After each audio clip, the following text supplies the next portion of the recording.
Turbine से लेकर dam तक एक बड़ा हेवी पाइप लगा रहता है जिसको पेन स्टॉक बोलते हैं। इस पाइप का काम है डैम से मिल रहे पानी को टरबाइन ब्लेड पर प्रेशर के साथ में कंसंट्रेट करना। तो सबसे पहले पानी टरबाइन ब्लेड के पास में ही पहुंचता है।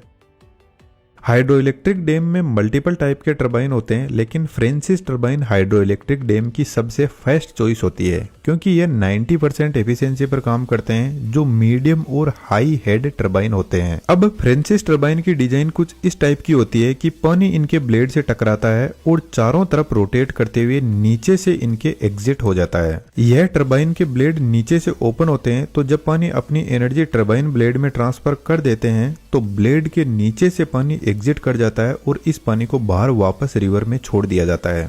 मुझे एक किस्सा याद आ रहा है। अपने इंडिया में किसी मिनिस्टर ने बोला था कि पानी से तो आप पूरी बिजली बना लोगे, फिर पानी में क्या ही बचेगा, और ऐसा पानी हम हमारे किसानों को नहीं देने देंगे जिसमें से बिजली ही निकाल ली गई हो। मैं सोच रहा हूँ अपने यहाँ पर कितने डीप नॉलेज वाले मिनिस्टर हैं। खैर, जब टरबाइन रोटेट करने लग जाता है तो अब जरूरत है जनरेटर की, जो टरबाइन की मैकेनिकल एनर्जी को इलेक्ट्रिकल एनर्जी में बदल सके। तो टरबाइन शाफ्ट ऊपर जनरेटर के रोटर से कनेक्टेड रहती है। अब टरबाइन जनरेटर को रोटेट करवाता है और इलेक्ट्रिसिटी जनरेट होने लगती है, लेकिन एक बड़ी प्रॉब्लम यहाँ पर आ जाती है। यहाँ पर जनरेटर की स्पीड सिर्फ 75 आरपीएम होती है, तो यह स्पीड हमारे थर्मल पावर प्लांट पर लगे जनरेटर से बहुत ज्यादा कम है, क्योंकि थर्मल पावर प्लांट पे लगा जनरेटर 3000 आरपीएम की स्पीड पर रोटेट करता है। अब थर्मल पावर प्लांट का जनरेटर बीच में कहां से आ गया? एक्चुअल में हम लॉन्ग दूरी पर इलेक्ट्रिसिटी को ट्रांसमिट करते हैं, जिसके लिए हम thermal power plant, hydro electric power plant, wind turbine, इन सभी की पावर को एक साथ में कंबाइन करके आगे भेजते हैं, जिसको सिंक्रोनाइजेशन बोलते हैं। और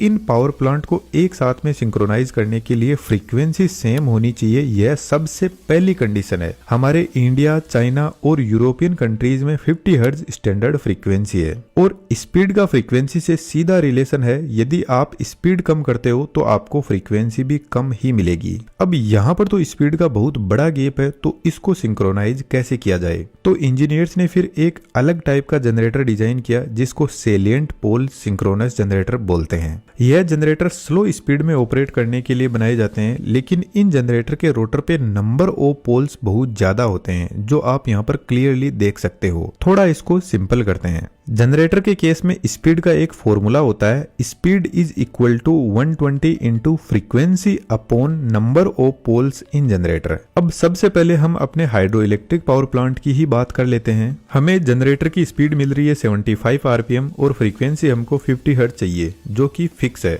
अब आप मुझे बताओ कि इस जनरेटर में कितने नंबर ऑफ पोल लगाए जाए ताकि मुझे 50 हर्ट्ज की फ्रीक्वेंसी मिल जाए। सिंपल से इस इक्वेशन को सोल्व करने पर 80 पोल्स की वैल्यू हमें मिल जाती है। तो कहने का मतलब यह है कि यदि आपको स्पीड नहीं मिल रही है तो आप जनरेटर में पोल्स की वैल्यू बढ़ाते जाओ। यदि ऐसे ही आप विंड टरबाइन को देखोगे जो बहुत स्लो रोटेट करते हैं, तो उनमें भी जनरेटर में नंबर ऑफ पोल्स को बढ़ाकर फ्रीक्वेंसी 50 हर्ट्ज की अचीव कर ली जाती है।